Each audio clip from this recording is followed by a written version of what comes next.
One of the essential items that has to be considered is the fighting load. Fighting load is the infantryman's home away from home. It's carrying all of the essential gear that is necessary to keep him functional in the field. Roughly 3 days worth of material and equipment is stored on the combat harness. In this particular configuration that I'm wearing now, this is the M1956 field combat harness. Originally issued in 1956 for the U.S. Army, it's made out of cotton and canvas and is much quieter than many of the new items that are manufactured. We have taken a combination of equipment to make what is a usable fighting load for an individual.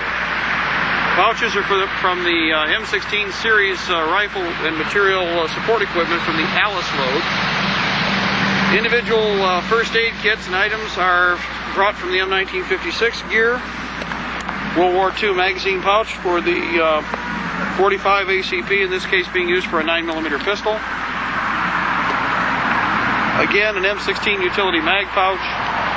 The essential butt pack, which is a 3-day pack designed to carry 3 days of both food and munitions to support an individual in the field. It's carrying, in this case, a shelter half, circa 1954 through 56, made for the Army, both a fall and green out pattern camouflage. 2 canteens are carried per person, and we're also carrying the U.S. entrenching tool. It is important to also carry personal firearm. In this case, the tan shoulder holster would probably be opted for something a little darker, or it would be camouflaged or darkened in different parts and components so that it's less obvious. The fighting load must be tailored and sized to the individual.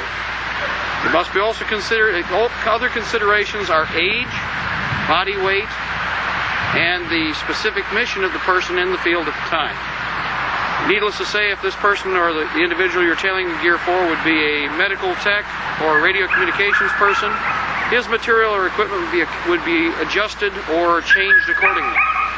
Priority depends also on whether or not you are talking about garrison personnel or combat personnel. In the situation in Texas with the now infamous and famous Waco situation, we would consider those troops to be garrison.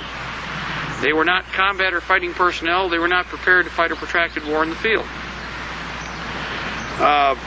Normal militia or National Guard are outfitted as you see here. Though they have a standard weapon issued from the U.S. Army, not from the state, they are kitted out for an extended period of time, utilizing both a fighting load and a house, or what we call a home load, house pack. That's a normal backpack kitted out for an extended period of time, carrying all of the other essential items. It should be understood that, again, your combat load must be tailored to the needs of the rifle. If the rifle requires stripper clips, the mag pouches must be accessible to the individual. If the weapon requires magazines,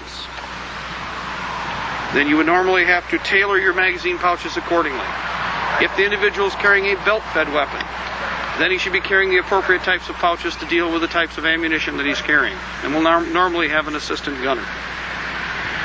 The average militiaman will be carrying an individual firearm such as the type I'm holding here, the SKS rifle, carbine. It's called a rifle, but in reality it fits into the carbine family as an intermediate defense weapon for specialized troops.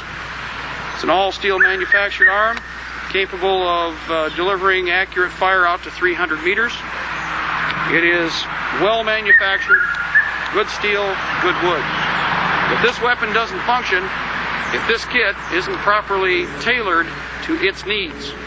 So again, this is an integral system. Camouflage to alter or change the pattern that people are looking for in the field.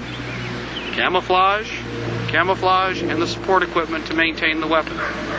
This equipment must also be camouflaged eventually too. We're looking at a normal tactical situation when first being delivered into an environment. Normally this material would also be wound with burlap, covered with camouflage tape at the discretion of the operator and what's available. If all else fails, incorporate natural material such again as the grass, leaves, trees, branches, whatever. This will change the pattern, reduce reflective surfaces, and allow for something in the form of a more desirable pattern in battlefield conditions that's more survivable. The weapons themselves also, with regard to camouflage, when integrated with the man in the field, should be reduced through the use of burlap, camouflage tape, etc.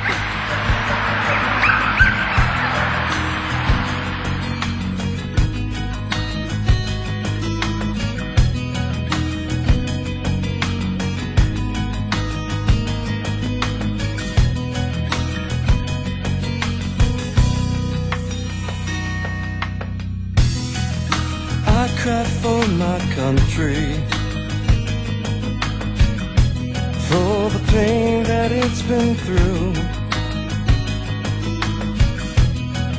She's been made to suffer for the profit of a few. Storm clouds are forming, winds of change now touch our shores. Our hear forefathers are crying as the dreams been cruised. America.